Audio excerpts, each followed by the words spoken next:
So, good morning, everybody. Professor Constantinidou has been taken ill, so we'll do the exercise, the lab together. Fortunately, or unfortunately, I only managed to show you 3 slides of the epithelial neoplasms on last Friday, on which you were examined yesterday. So we'll see the rest today. So it suits somehow. Another issue I want to point out. We have the lab, which time is it scheduled in our program? 8 to 10. Okay, 8 to 10 means 2 class hours, means a quarter past 8 till 9:30 with no break.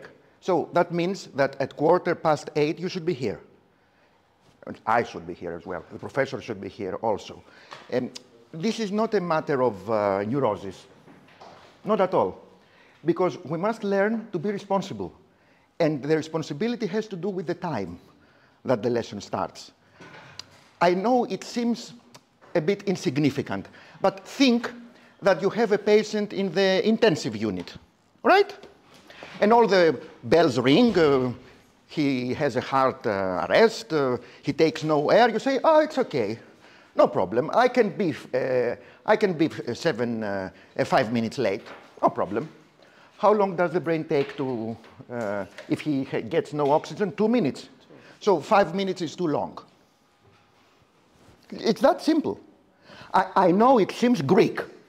First of all, I love my country, all right? No, I have no problem with my country, okay? That's why I'm here and working here. However, I have to criticize some things. I have to criticize something. This does not mean that I don't love my country and my and Greek people. I'm Greek. Yes, but now we are doctors here. First we are doctors, then we are Greek. All right? Doctor come first. Because if you are a doctor, you must help Greeks, you must help Americans, you must help Malaysians, you must help anybody. It's that simple. So think, as I told you yesterday, you are no longer pupils. Okay, you are medical students, all right. There is some sort of being educated. Great. But you're not pupils. You must be professionals. And professional, if a doctor is a professional, he must be responsible primarily. Primarily. I know it's very difficult today to be responsible for something because everybody is superficial. He wants to cover, put the mud under the carpet, so that it not look dirty. But when you turn the carpet, the whole mud will come out and it will suffocate you. So don't just put the mud under the carpet. Take the vacuum, yes, the vacuum cleaner, have it all, and throw it away. All right? We are not fake. We try to do something important. We just try. I don't know if we succeed. That's another issue. But at least we try. At least we try. For example, I got a message from our secretary at 7 o'clock. Professor Constantinidou is indispensable. Shall I have an announcement that the lab is cancelled? I said, no. Why no? Because I'm responsible for you. It would be easy for me. I am not over-enthusiastic. It may seem so, but I'm not. It's just to do what you are responsible for doing. I'm responsible for your education. I must be here, provided that I can be here. It's that simple. So, is that clear? Try to think as professionals and not as pupils. It's very important for your professional success. It's very, very important. So, shall we start from, let's see this one. Let's try this one. Yeah. So, this is a tumor which was well circumscribed tumor. And it was quite a big one, quite a big tumor, which could be palpated of the abdomen, and it arose from the ovary. So it was excised, because even though there were no signs of it being malignant, it might cause some complications.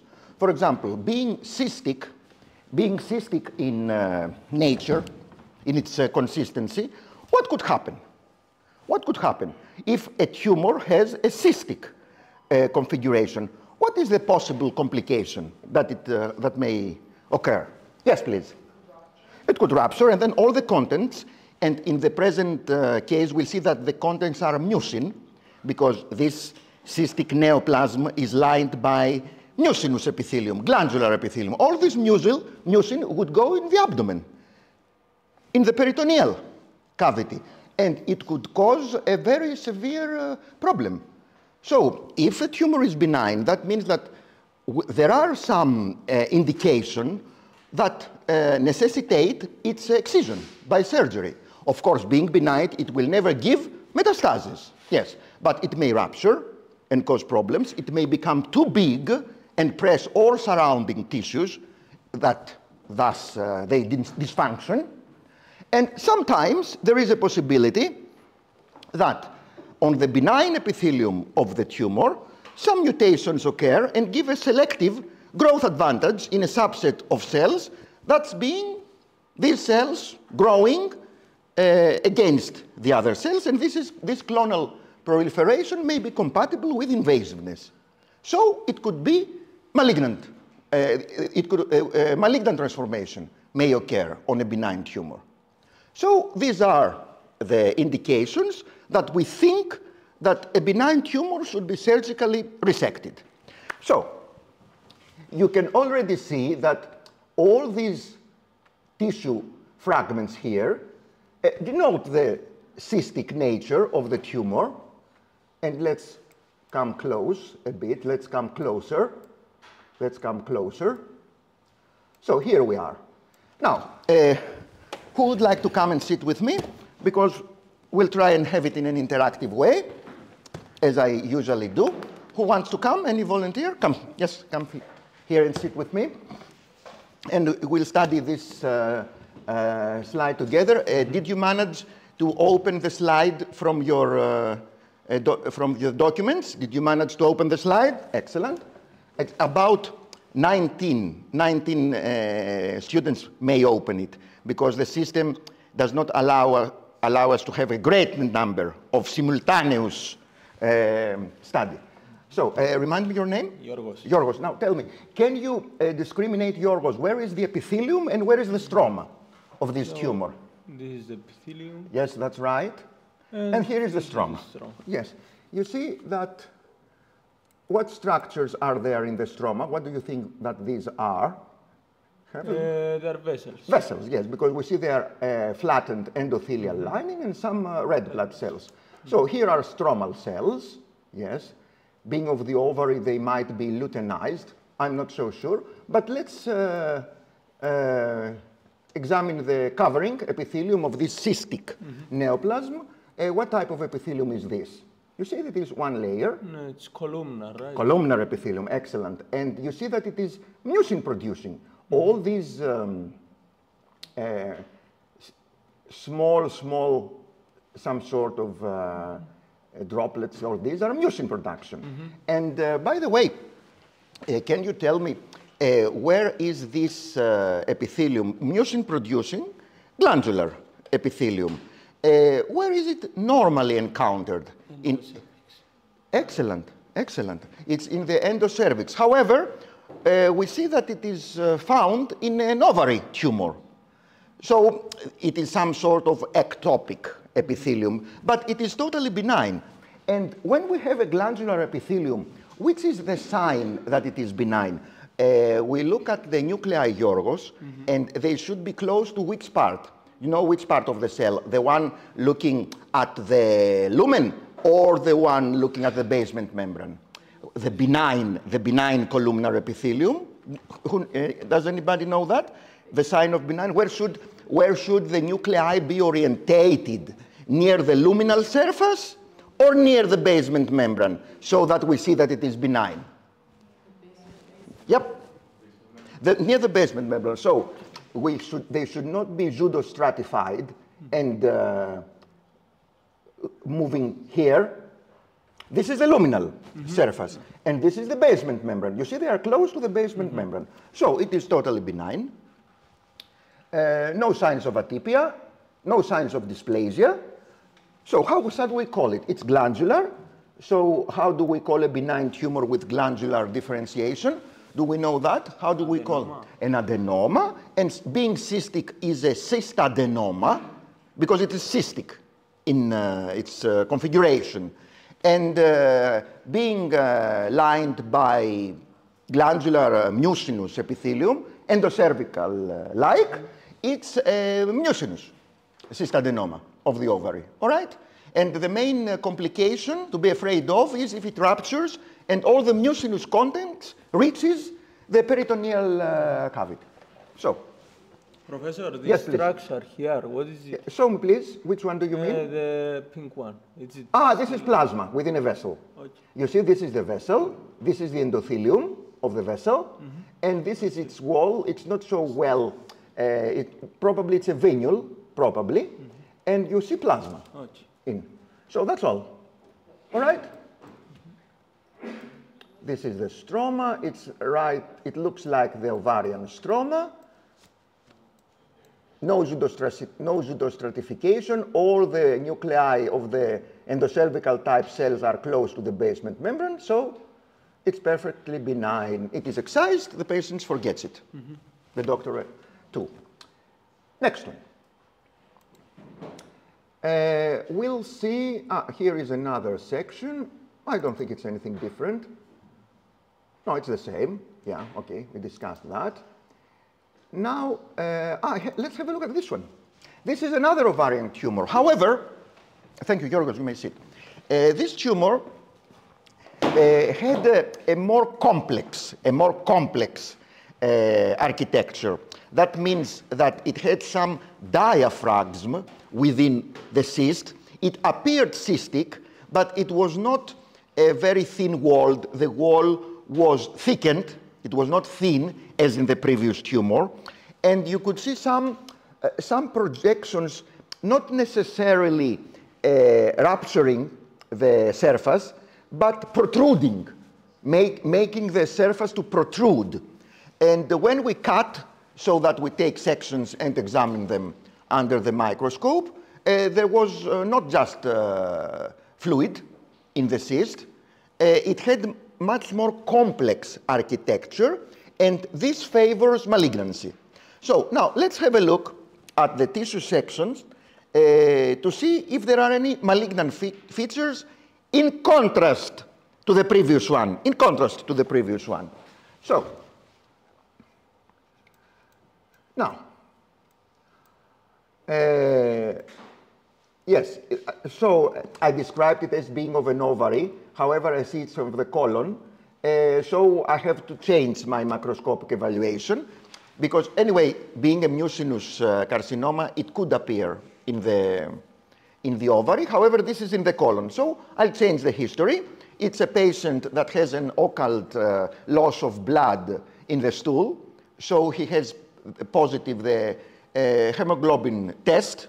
So he has a colonoscopy and see where the blood comes from, because if you have a microcytic anemia, one of the main causes, there is lack of iron. One of the main causes is blood loss. For example, if it's a woman and loses much blood in her menstrual cycle, or if you have loss of blood through the gut, if it is from the upper gut, the stool becomes black. If it is from the lower gut, that means the lower bowel, sometimes you can see the blood on the stool, and this is most common in diverticulitis, not neoplasms, because neoplasms, either benign or malignant, have an occult loss of blood in the stool. So, now let's have a look at the layers of the bowel wall. Can you tell me which layer is this one? Yes? Which one is it? It's the? Yes, the serosa is down here. Here. If it is in close proximity, to the muscular layer, this is the antimesenteric portion, because if there is one close to the mesenterium, you'll see fat tissue. You'll see the subserosal fat. If you see that serosa, what is the serosa? The serosa is the mesothelial lining of one of the layers of the peritoneum.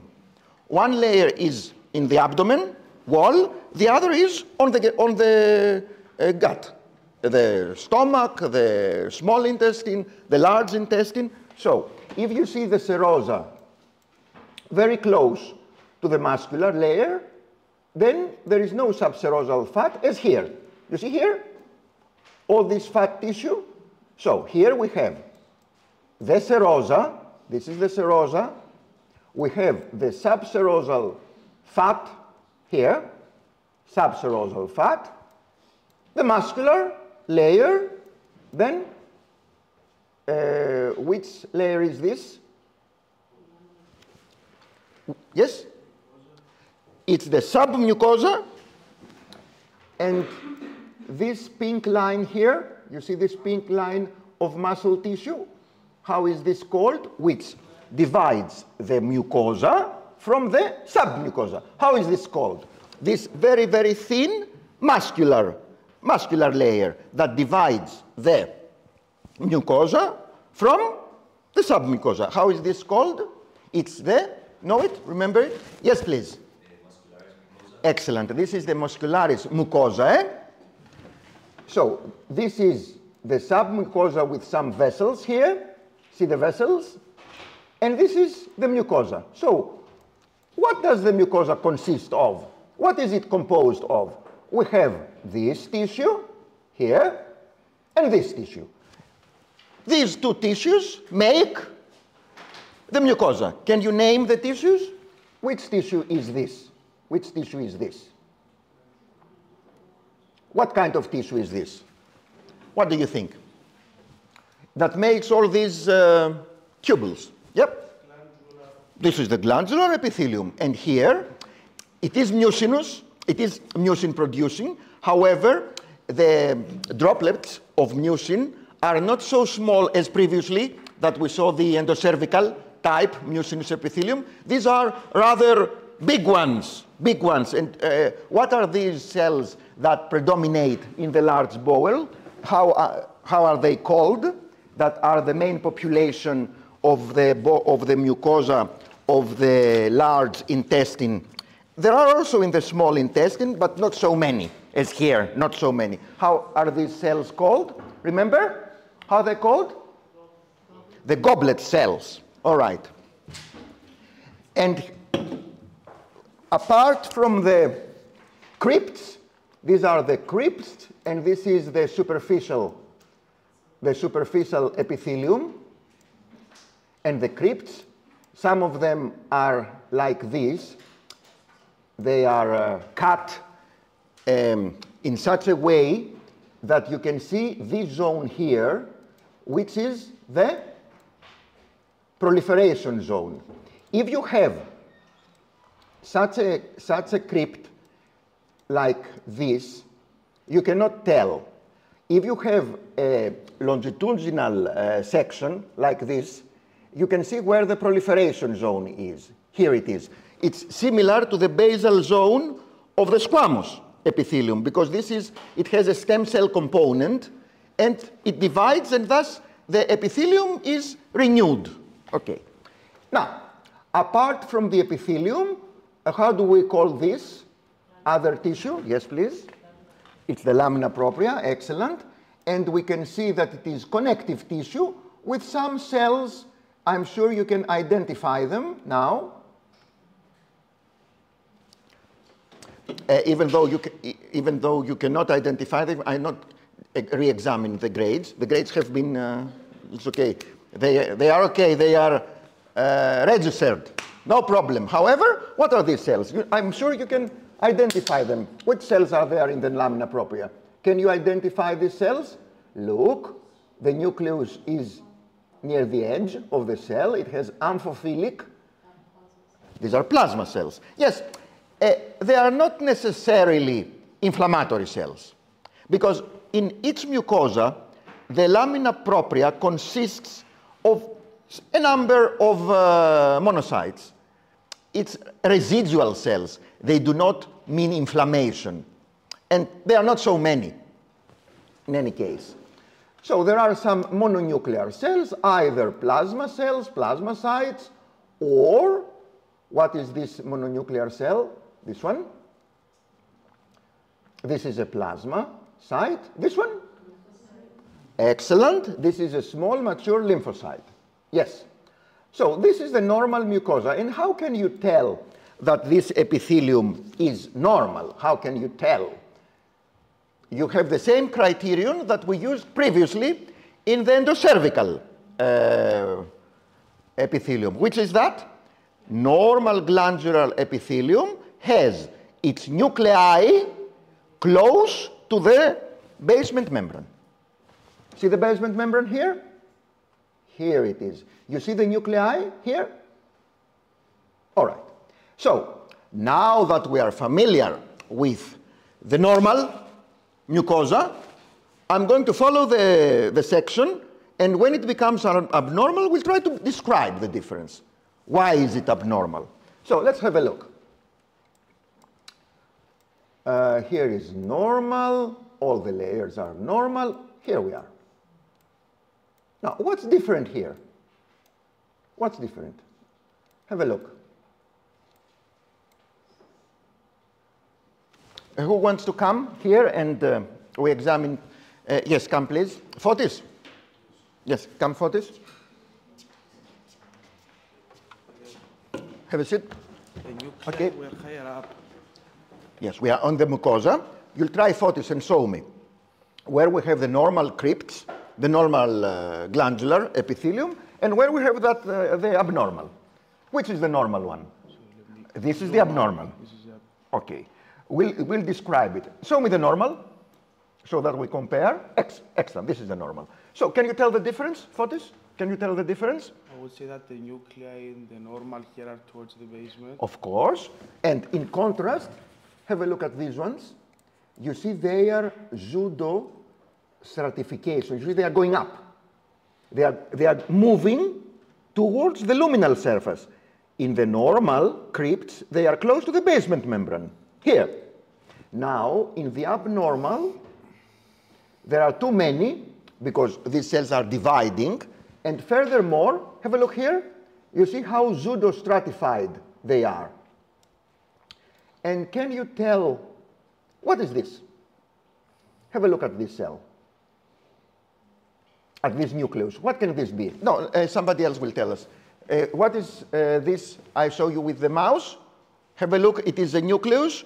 And it is quite, yes, please? It's mitosis. It's mitosis. Yes, but I said that this epithelium has the potential to proliferate normally because it has the proliferation zone on the basic 1/3 of the crypt. Yes, but this mitosis is close to the lumen. So it does not possibly correlate with the zone of proliferation, of the normal proliferation of the cells. So cells, it's like the squamous epithelium. When we have the upper layers of the squamous epithelium, cells have much cytoplasm because they mature and keratinize. That's what happens. And keratinization is a form of apoptosis. It's exactly the same here. As cells move towards the superficial compartment of the mucosa, they become mature and they become apoptotic. So it is not expected to see mitosis close to the superficial cells, those looking at the lumen of the intestine. So this is abnormal. Furthermore, apart from morphology, Fotis, I want you to see if the mucin production is influenced by this procedure. Now, have a look at these goblet cells in the normal bowel mucosa, and have a look at these abnormal cells. How can you judge the degree of maturation of these cells? Slower in the Yes. normal. You see that the mucin droplets are smaller. That means it does not function. It does not function as a normal goblet cells. Why? Because it has a malignant potential. It no longer functions as a normal goblet cell because these cells want to proliferate, and it has an advantage over all the adjacent normal cells. So, however, being on the mucosa, what shall we look for now? What shall we look for now and see if this atypical epithelium, because I've just shown that it is atypical, pseudostratification, wrong place of mitosis, and functional incapacity, not enough goblet cells, droplets, mucin droplets. Now, we have atypia. So, if atypia is in the context of a benign procedure, benign meaning that it is not invasive yet, it has not become cancer, how do we call this atypia? That is connected with malignant potential. However, it is pre-invasive. It has not yet been transformed to cancer. How do we call this? Excellent. This is dysplasia. So, if we see no invasion, this atypical epithelium is dysplastic. If we see invasion, the same epithelium, the same atypical epithelium will be cancerous. So, cancer is a matter of atypia and invasion. If we have only atypia, we are not sure if it is cancer, because it would be some sort of intraepithelial neoplasia. That means a malignancy confined within the epithelium, above the basement membrane. It has not broken the basement membrane and invade. So, let's have a look. Here, we cannot tell, because we are in the mucosa. However, if I can see, now let's have a look of the architecture. Remember which layer is this of the bowel wall? Which layer is this? Can you tell me? This is the muscular, the pink one. This is, the lamina propria is here, within the mucosa. This is the submucosa, all right? Now, let's follow the muscularis mucosa. You see here? I'm not sure I can see its continuity. I can see structures of which type, how could you define these structures? What do they contain? This is mucin, you see? And some atypical cells. But in this field, which is the hallmark of malignancy? Which is the hallmark of malignancy? That we see all these foreign formations with mucin invading, I would say, throughout the bowel wall. And you see here, this is probably the muscular layer. And you see that it is broken by all these atypical cells. You see the macronucleoli, that means prominent nucleoli in the nuclei of atypical cells. Mucin production, this is mucin. However, the cells are malignant.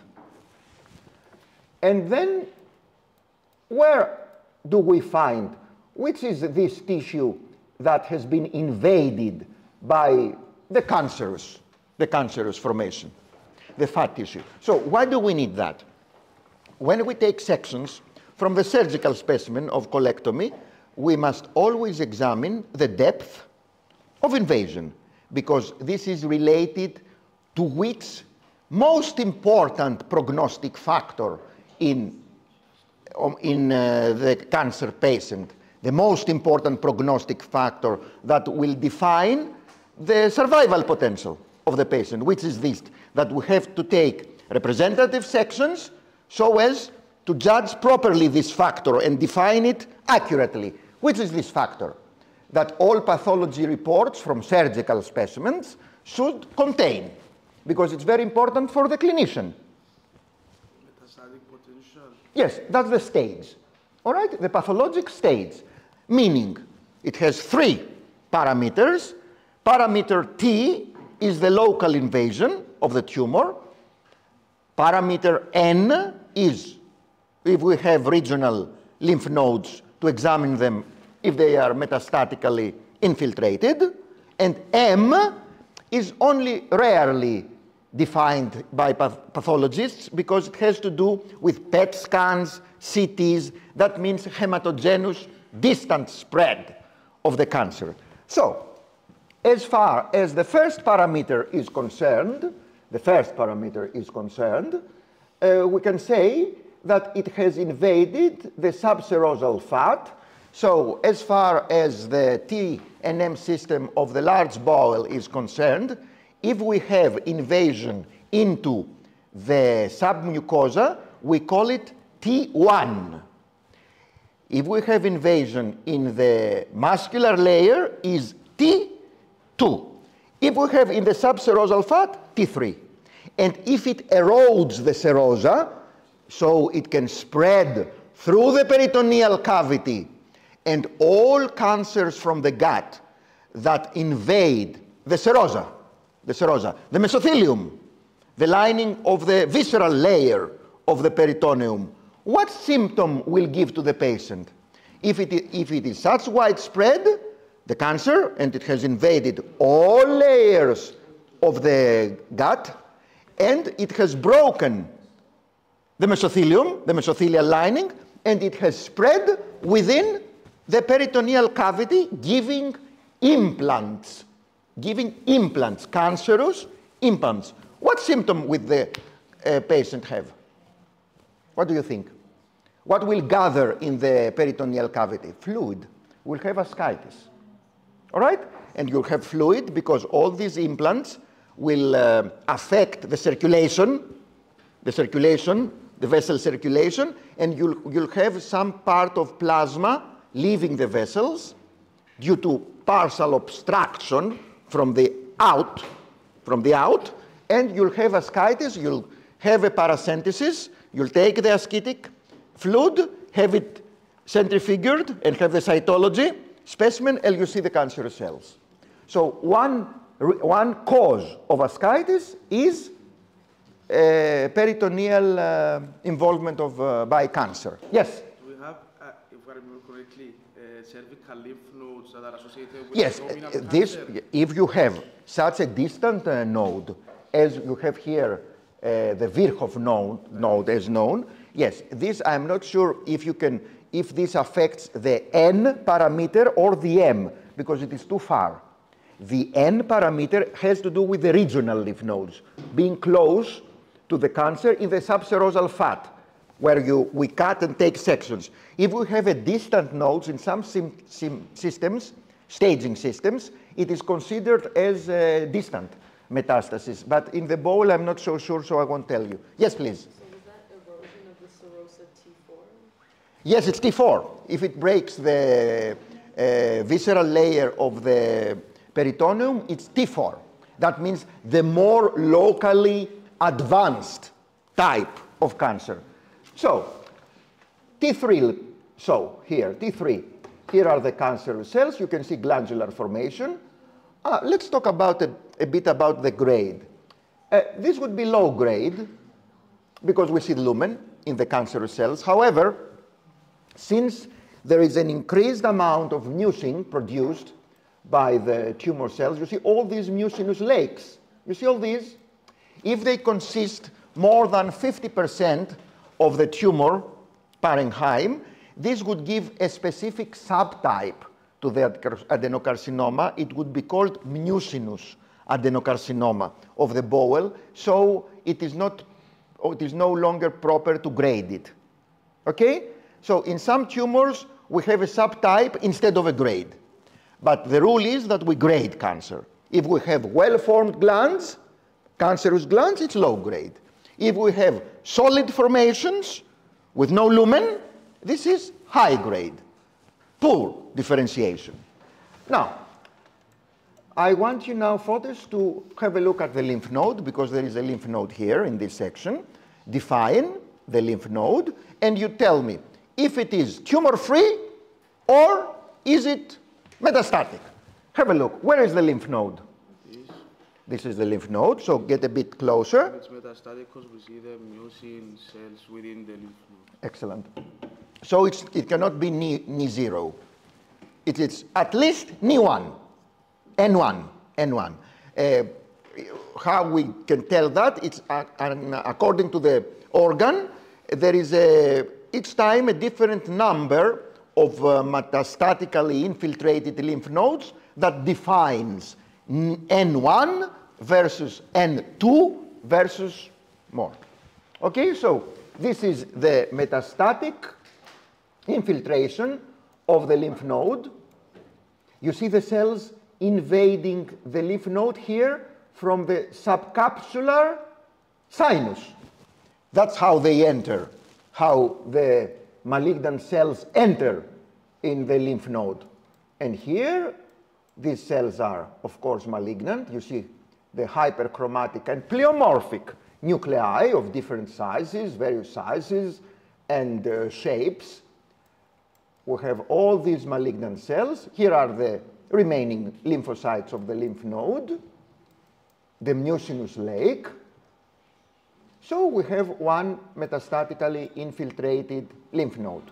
So this is an adenocarcinoma of the colon of a specific type due to all this accumulation of extracellular mucin. This mucin is extracellular. It's not within the epithelial cells. Anything else? Another thing we must look for is tumor emboli in vessels. And this will, is a nominous prognosticator, because if we find cancerous cells within some venules, either in the wall or above the wall in the fat tissue, if we find tumor emboli in vessels, what will we expect if it is not yet apparent? Metastasis, yes. We'll have metastasis, and taking into account the anatomical circulation, which vein takes the blood from all the abdomen, the stomach, the small intestine, the large intestine, which is the vein that takes this blood, and where does it take it? So it's the portal vein to the liver. So the first site of metastasis will be the liver, logically. However, if we have a tumor on the lower part of the rectum, there is another system of veins that does not go through the portal vein. It can go through another way to the inferior vena cava. This is the, are these called? Yeah. The, how is it called now? It's the one that gives the hemorrhoids, the hemorrhoidal vein system. I hope this is in English as well.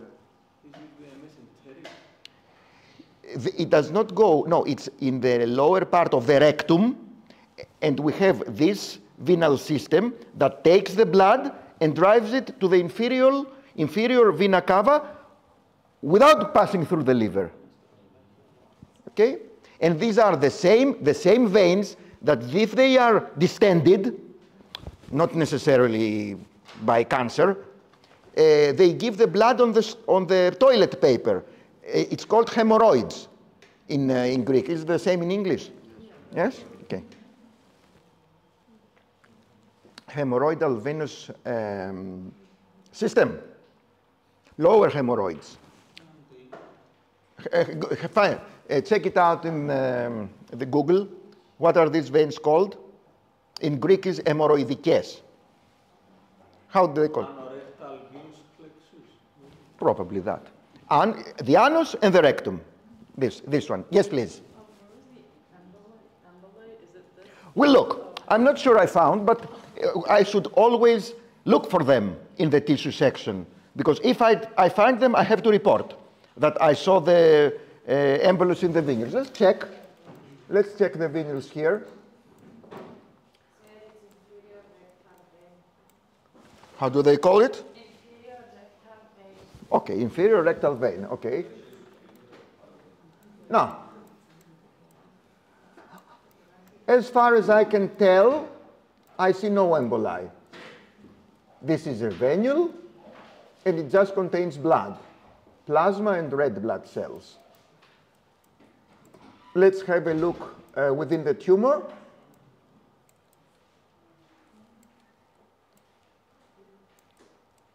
This is an artery. They would look like this. You see these cancerous cells in this empty space. See the empty space? So could this be a lumen? I'm not so sure, because frequently cancerous formations have a retraction artifact around them, and it mimics a lumen without being a true vessel. Is there some way so that I can discriminate? Is there some way? We have immunohistochemistry and antibodies against endothelial markers. Because if we have an endothelial lining here, and one of these markers is CD31, as far as blood vessels and lymph vessels are concerned, or podoplanin, D240, as far as lymphatics are concerned. So, if we perform an immunohistochemical stain, a specific stain, against endothelial markers, and we find endothelial here, positive cells, that means that it is a lumen. So this is an embolus. I do not think that that's the case here. Why?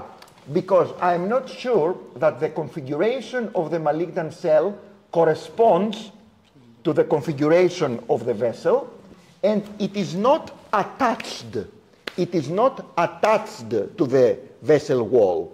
Tumor emboli often take the shape of the vessel wall in which they have invaded, and they are attached to the endothelial. But it might look somehow like this. All right, that was colon cancer. Now, we'll have another neoplasm with glandular differentiation. And thank you, Fotis. Now, who is coming here to study this neoplasms? Who wants to come and chat? You are good at chatting. Why don't you want to come here? You're good at chatting. You know, you always do that. The scrolling. Oh, everybody does that. You are in the underground. Everybody's in a hurry. They rush. They have too much work to do, and everybody's doing that. Yes, writes messages. That. He'll probably have some problem with the carpet. Yes, have all this doing that. So who's coming now and chat with me? Oh no, I have to pick. So come please, come. Yeah? All right. Now, this is a quite firm nodule from the breast of a young female patient. And if you palpitate the lesion, it appears circumscribed, and it moves easily. What do you think that these signs are? It moves easily. Is it a sign of benign lesion or a malignant? If it is movable? Benign. Because if it were malignant, it would invade the tissues, so you could not easily make it move. Okay. Have a look. Remind me your name, please. Ishita, yes. Have a look at the contour, Ishita. Have a look at the contour of the lesion. You see here? Does it appear pushing or invasive? What do you think, Ishita? It doesn't appear invasive. Yes, I agree. So this favors benign, Yes. a benign nature. Excellent. Now, we have another thing to examine now. Are the cells atypical or non-atypical? If they are atypical, this is not necessarily a sign of cancer because it could be dysplasia with no invasion. If they are not atypical, this is a hallmark of a benign procedure, because if there is no atypia, it means that the tissue is mature. You can easily identify it as normal because there is no atypia. So this would be a sign of a benign lesion. Now, let's have a look at the cells. In this magnification, have a look at the nuclei, Isita. Do you think that do they look more like each other, or do they differ? They differ. Yes. If you have higher magnifications, all possible differences magnify. So the best magnification is not the high one for judging nuclear pleomorphism, but the low one. You will be next. You will be next. You'll come next here. Not you, no. Your friend. Yeah, that's right. Beware. You are coming next. Coming next. I was a bit angry when I came, but now I'm okay. When I have the lesson, everything goes well. Yes. In the beginning, I'm a bit. Yeah.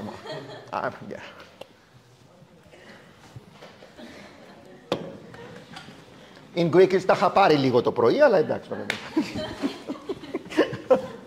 So, you see that if you have a look at this magnification, I think that the nuclei are round, and they more look like each other than differ from each other. So there is no, at least, significant nuclear pleomorphism. So this favors a benign procedure. Now, let's have a look at the differentiation, because we always do that first to put the name. What are these structures here? Look, what are these structures?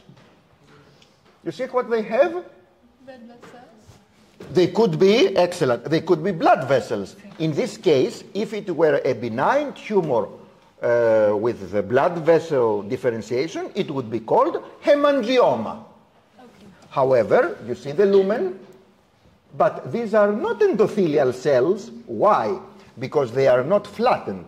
They are well-shaped. What's going on? What are you talking about? We'll have another half an hour. We have another half an hour. What shall we do that now? We'll start making remarks and all that. No, there is a lot to do. So pay attention, please. Pay attention. You must say that now we're having a lesson. Okay. Let's have one. Let's have it's the lesson now. Then we'll go and drink coffee. So, now that these lumens, we see that the lining consists of well-formed cells. You see that? What is this tissue? It cannot be a blood vessel. What can this tissue is? It has a lumen, and we have the cylindrical cells looking at the lumen. What is this from histology? If you don't know, it's no problem. The grades have been registered. No problem now. No problem now. Yes, please. Glandular. These are glands. So, no atypia, no invasion, glandular epithelium. How do we call a benign tumor with glandular differentiation? How do we call it? Benign. Who knows? An adenoma. Yes. So this is an adenoma of the breast. And since it consists of quite a bit of stroma, of stromal elements, you see these fibroblastic elements. That's why it was hard in its consistency when you had palpation and you touched it. It was hard because there is an increased amount of fibrous, of fibroblastic reaction. So this is a fibroadenoma of the breast. And now, being a benign tumor, we have to see if there is any degree of dysplasia, bless you, any degree of atypia, of dysplasia. Now let's have a look at the glandular elements of the fibroadenoma. Look here. These look like normal breast ducts. Why? Being a duct, do you remember a duct is a glandular structure. It's like a gland. However, in all exocrine organs, that means the pancreas, it has an endocrine and an exocrine unit. Salivary glands, the breast. All the ducts have two types of cells. One type is the one that looks at the lumen. These are the luminal cells. The other is one type of cell that is close to the basement membrane, and it has some contractile function so that what the organ produces can leave the organ and, in the present context, reach the baby who is breastfeeding. All right? Do we know what these cells are called? Here they are. You see they have some sort of a halo around the nucleus, and they are in all ducts. In all ducts we have such cells. Do you know what these cells are called? Yes, please. The myoepithelial cells. That's right. So, within the tumor, the benign tumor, we see both luminal cells and myoepithelial cells. That means they are practically identical to normal breast ducts. And we see it in a tumor. So, what's the degree of differentiation of this benign neoplasm? Which is the degree of differentiation? Yes. You won't say that it is highly differentiated, that means low grade, because this applies to malignant neoplasms. When you have a benign neoplasm, you will say that either it is completely differentiated, fully differentiated, as in the present case, or it has some degree of dysplasia, either low grade or high grade. So, what do we do in the benign neoplasm?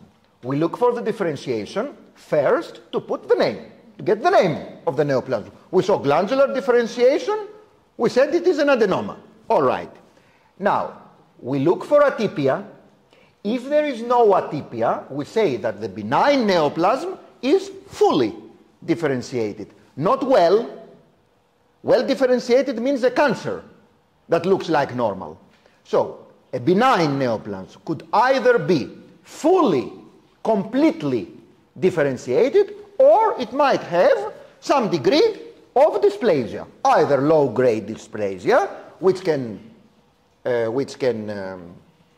live, which can, how do we say if it lives? Spontaneously regress on its own without doing anything, or high-grade. If it is high-grade dysplasia, you have to remove the tissue with the high-grade dysplasia because it is more pre-invasive than low-grade dysplasia. That's all it's there. So that was the totally benign fibroadenoma. And now we'll have the next slide. So, yes, please. Come. Which one? Fully differentiated. There was no atypia at all. So, how are you? Fine? Good. Fine. Now, let's have a look now at this breast lesion. Remind me your name? Tobias. Tobias. So, can you see, Tobias, this and identify this tissue? Here, look. Does it remind you of something? Have a look at these follicles here. See the follicles? Here they are. And this multi-layered cell. What can this be? What tissue can this be? It has many layers, and when cells go up, they become mature. You see? They have enough cytoplasm. And we have all this follicular material on the surface. It is? It's keratin. So, what epithelial is this? What epithelium is this that keratinizes? Know how we call it? If you don't know, it doesn't matter. I'll tell you. Okay? No problem.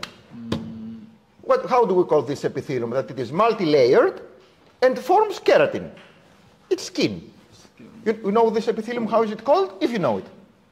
Squamous. This is squamous epithelium. All right. Now, we'll follow the epithelium, and if you see that there is some problem with it, you'll tell me to stop and go on higher magnification and have a look. So, here is the epithelium. It's of the epithelium of the breast skin. You see how it continues here? You see how it continues? Great. Now, is there anything happening here?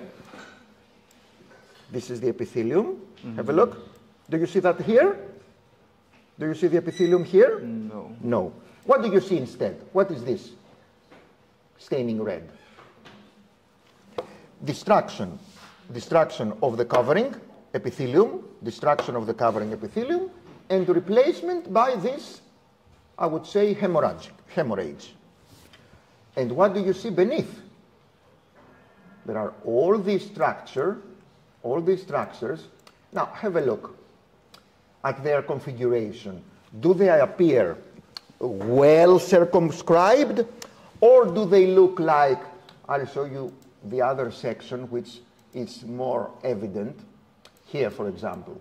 Have a look at the contour of this cellular population. Do you think that it is clear, the contour, is it circumscribed or is it irregular? I'll show you. What tissue is this, Tobias? Fat tissue. Because the breast contains fat tissue. Now, have a look at these cells. These are the abnormal cells. Yes, please. You want to comment something? Just a moment. We're examining the tumor now. We have to define it as cancer, but we have to justify that. All right? So, if the tumor has a round contour, this favors benign. If it has an irregular contour, this favors, which is the hallmark of malignancy. How do we call that? If the elements of the lesion go and spread in many places, and thus they make the irregular configuration. How do we call that in pathology? Do you know it? Atypical. The cells may be atypical. This is the second element that we'll have to find. The first one is the architecture of the neoplastic tissue. If it spreads all over the place, how do we call that? Which is a hallmark of malignancy. Invasion. This is invasion. So, have a look here. Try with the mouse and identify where the atypical cells are and where the fat cells are, which are being invaded by the atypical cells. Try and find it. Have a bit of higher magnification. Excellent. So here you'll show me. Here are the atypical cells. Show me the fat cells first. These are the fat cells. These are the fat cells. Yes, the fat cells. And the atypical cells invading them, this one, here. These. And these are some lymphocytes. Because every cancer, not every, cancer frequently causes an immune reaction against the malignant cells. So, what do you think? Why are these cells atypical? What do you think? Why are they atypical? Have a look at the nuclei. Look at this nucleus. The nuclei is irregular. Irregular, yes. It is not, it has all these angles, and there is some sort of, how do we call that? Hyperchromasia. You see these nuclei, how hyperchromatic they are? And if you compare their sizes and their shapes, do they look like each other or do they differ from each other? What do you think? They differ. They differ. And this is called, Tobias, nuclear pleomorphism. Nuclear pleomorphism. And it's a basic criterion for malignancy. And what else? This is coarsely granular chromatin. You see that the chromatin in the nucleus is not evenly distributed, but it forms these coarse dots here. And what else is in favor of malignancy? Can you describe this nucleus here? Have a look at its contour. What is happening to this cell? And the nucleus has taken this configuration. What do you think that this cell? Nuclear pleomorphism. Pleomorphism, yes, it's a general remark. This one, you see how irregular the nuclear contour is. What's probably happening to this cell? What's probably happening? Malignant cells frequently, what do? They Mitosis. Mitosis, yeah, correct. It's mitotic activity. On its own, it does not denote malignancy, but if we see many mitoses, and what else? This could be a mitosis. However, this small cellular nuclear fragment here, I'm not so sure, but it could be. It is another sign that when we see in a neoplastic profilation, it might favor a malignant nature, because malignant cells not only divide more than normal cells, but they also commit suicide sometimes more than normal cells. And what's this form of cellular death? Apoptosis. So within a tumor, we can find many mitoses and many apoptotic cells. It's possible. So now that we have defined this lesion as a malignant lesion, what do we do next? What do we look next in order to find the histogenesis of the tumor and name the malignant tumor? Is there a pathology factor that we look for so that we give the name of the tumor? Do you remember what is this called? We look for the neoplastic cells. What? Wasn't it the differentiation? Great. You look for the differentiation. Now, I'll have some different parts of the tumor and see where I can judge the differentiation. For example, here, these are rather some trabecular shapes. I'm not sure that I can see any sort of differentiation here. Let's go someplace else. And you see how the stroma has changed and it has become scirrhous. That means only collagenized with no cells. This is a form of stroma that cancer sometimes makes the stroma look like that. Here, I think that there is some evidence of differentiation. There is some evidence. It's not so easy to tell, but I'll show you some areas of the tumor, and you'll tell me if you think of some sort of differentiation, if you can think of that. Look here, this. Here, this. See the malignant cells, and you see this hole within them. This here, this. What can this be? What do they look like? Something that you have from a mature tissue that you know, and you can judge. What can this be like? Glands. Excellent. These are lumen. So, in some parts of the tumor, we have glandular differentiation. So, how do we call a malignant tumor with glandular differentiation? How do we call it? Adeno. If it is benign, it would be an adenoma. Now that it is malignant and invades the surrounding fat tissue and has cellular pleomorphism and atypia and mitosis and apoptosis, we call it an adenocarcinoma.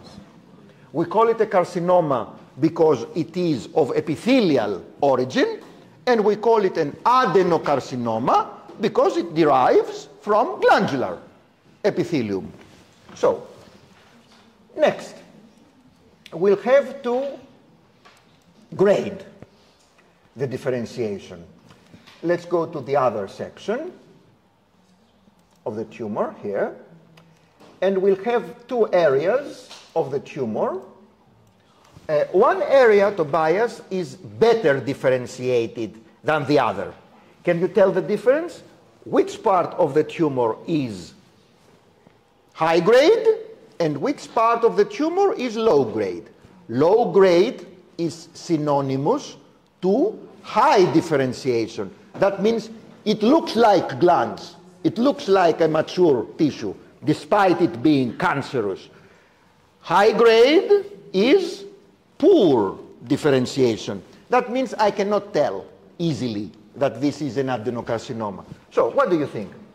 It's easy. Where you see lumen, it looks like glandular, so it's low grade. Where you don't see lumen and you see solid structures, it is high grade. So make the distinction. Low grade's on the right. Excellent. Show me the lumen, please. Yes. Here. Show me the lumen. Here they are. Yes. These are the lumen. All right. Great. Okay. And show me the high-grade component of the tumor, this one, that you see solid structures. So if we only had this, perhaps we would need to prove that this is an adenocarcinoma. Perhaps we might use immunohistochemistry, for example. However, now we have the low-grade component, and it's easy. So this was the tumor that ulcerated the skin. So this is an increased T stage from the TNM staging. And now we'll have a look at another part. And I want you to tell the difference. These are atypical cells, cancerous cells, like this one. Have a look at these cancerous formations, Tobias, this cancerous formation, and this cancerous formation. Is there a difference? Can you find the difference here? Look, these are cancerous formations. Have a look at their configuration.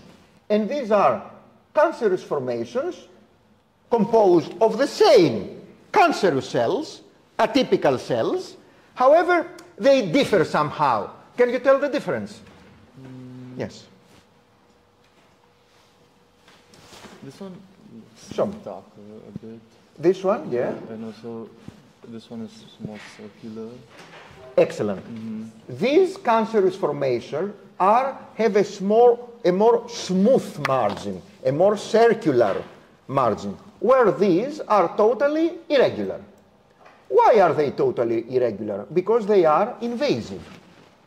So there is some component of the cancer here that we have cancer cells filling pre-existing ducts of the breast with intact basement membranes. So how would we call this part of the tumor? How would we call that? This one. Atypical cells, but with an intact basement membrane. Is there a term of, in pathology, to describe this lesion which consists of atypical cells with malignant potential? However, the basement membrane of the duct is intact. So it is not invasive cancer. How do we call this? Which is the term in pathology to describe such a lesion? What do you think? Non-invasive. How do we tell? We have atypia, we have cells that look like cancerous cells, however, they do not invade. You know that, I'm sure. No problem. The grades have been registered. No problem. No problem. No.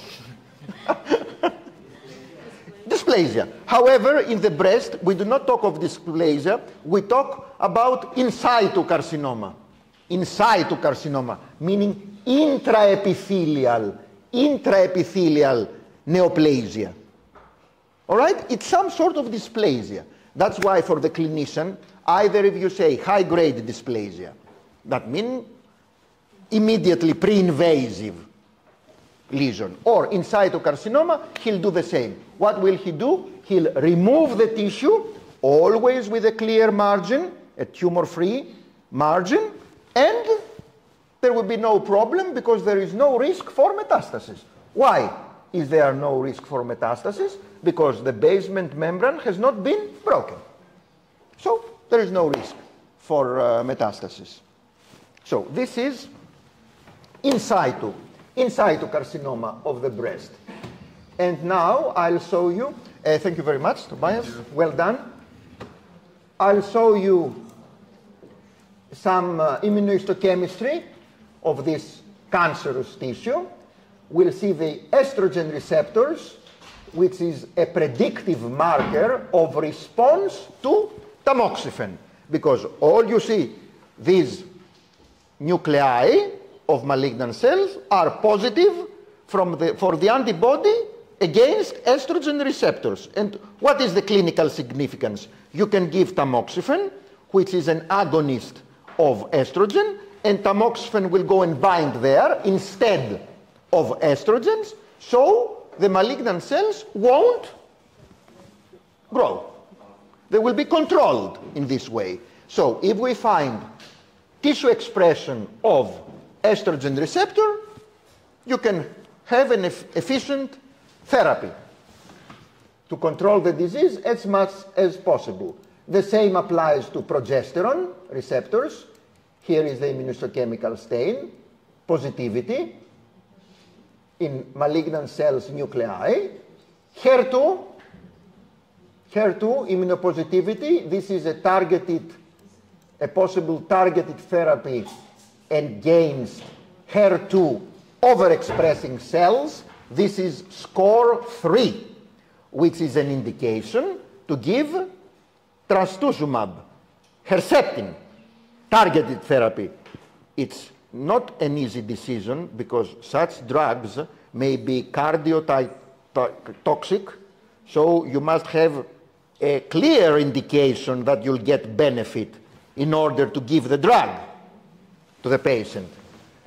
However, this membranous staining is score 3, so the patient can receive Herceptin provided that he has metastasis, because this is given to patients with metastatic disease, and it may control the disease somehow. And KIs 67, this is the fraction of cells actively dividing, and you see that it is quite a lot of cells. If it is above 15% and the tumor has metastasized, it will be probably due chemosensitive to drugs targeting rapidly dividing malignant cells. And we'll have the last two slides. One is in the stomach. You see here the glandular epithelium of the stomach. And here you see the tumor. I think it is clearly invasive. Here you see that it has invaded muscular tissue. However, the other hallmark of malignancy is not so evident. What are the two hallmarks of malignancy? One is invasiveness, which is detected here. However, the other, I do not think it is applicable here. Can you tell me what the other sign of malignancy is in a neoplastic cell population? One is invasiveness. Excellent. There is no nuclear atypia here. Why? Because nuclei look like each other. So there is absence of nuclear pleomorphism. However, this is a malignant neoplasm. And when we have such neoplasms with homogeneously appearing nuclei, this is a sign of a particular type of differentiation which has a clinical significance because it gives the oncologist an information to give specific drugs that can control such patients. Which tumors are amenable to oncologic treatments? The ones that are hormone responsive, like breast we saw, or prostate, and the ones that have this sort of differentiation. Do you know this sort of differentiation? Can you tell me? Which are homogeneous appearing cells. This is neuroendocrine. Neuroendocrine differentiation, and these are neuroendocrine tumors being immunopositive by immunohistochemistry for chromogranin A, synaptophysin, and newer neuroendocrine markers. So this is a neuroendocrine tumor which has malignant potential. It can be graded. We'll not do that today, some other time. Probably when we'll have the endocrine glands lesson, we'll do that. How we grade neuroendocrine tumors. And the cells are homogeneously appearing. And if you look at the chromatin distribution in the nucleus, what does it look like? This sort, here it is. Have a look how the chromatin is distributed. The tumor is white, and we have these black dots. What does it resemble? It's very easy. It's very easy. What is that? The white is, if half a century ago, if you went to a Greek tavern, you would have on the table this bottle. It would have salt and pepper mixed, both salt and pepper. So this is the salt and pepper. The salt is the white, and the pepper is the dots. So salt and pepper distribution of the chromatin implies neuroendocrine differentiation. And you can prove that these cells have such a differentiation by immunohistochemistry. Chromogranin A, synaptophysin, and newer markers such as ISNB1. I'm not sure how it's the acronym. Neuroendocrine tumor. And the last, oh, thank God, we reached the last slide. The last slide. So this is a tumor that it was diagnosed by its metastasis. So there's no need to prove that it is malignant because we have the metastasis of the tumor. However, it is highly necrotic. You see that there are no viable cells, only nuclear dust, and you have, let me find some, look and find some viable, here there are some viable cells. Oh, pleomorphic nuclei. Yeah. So, it's malignant. I'm looking for differentiation. Is there any keratin or intercellular bridges? No. How can I tell that this is a squamous cell carcinoma? Is there some sort of mucin production by histochemistry? No. How can I tell that this is an adenocarcinoma? Is there any melanin pigment in the atypical cells, in the malignant cells? No. How can I say that this is melanoma? So, this is a high-grade, undifferentiated neoplasm. Morphologically undifferentiated. Of course, it is high-grade, highly malignant, but the oncologist needs to know. So to give the chemotherapy, because chemotherapy here is the treatment, because this is already metastatic. So the oncologist has to give chemotherapy. Different regimens for melanoma, different regimens for sarcoma, different regimens for lymphoma, different regimens for carcinoma. So is there an additional staining in addition to histochemistry, hematoxylin, eosin, PAS diastase? These stains are not helpful here. Which method should we implement now and see where these cells come from? Through a specific stain, not a routine stain. Which one? Yes. We'll perform immunohistochemistry. If these cells express cytokeratin, cytokeratins are markers of epithelial derivation. Pay attention. These are not the follicles produced by squamous cell carcinoma in hematoxylin eosin. No. This is a specific immunohistochemical stain against the cytoskeleton particles of cytokeratin It is a special stain. If it stains the malignant cells, then we'll understand that they come from epithelial tissue. So we'll call it an undifferentiated, high grade of course, undifferentiated what? Since it is of epithelial derivation, carcinoma. But this was not with morphology. We needed a special procedure to define that. So, positivity for cytokeratins, undifferentiated carcinoma. Positivity for vimentin, actin, leiomyosarcoma, and desmin, leiomyosarcoma. Positivity for CD45, CD45 positivity, what is that? Favors the diagnostic of anaplastic, what? CD45. The lymphoma, of course. Haven't you studied didn't you start the hematopoietic system? Yeah. Have a look at the PowerPoint. Have a look at I have the PowerPoints with cases in all chapters. I've made them for all chapters. But I can see that I'll turn it like in the next semester, whilst I'll do everything myself. Yes. That's the proper thing. And if you have HMB45 positivity and melan-A positivity, MART1 positivity, it would be a melanoma.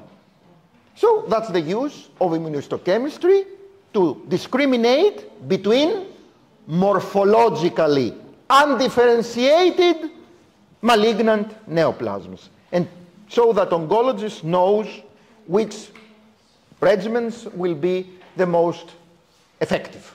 Okay, thank you very much.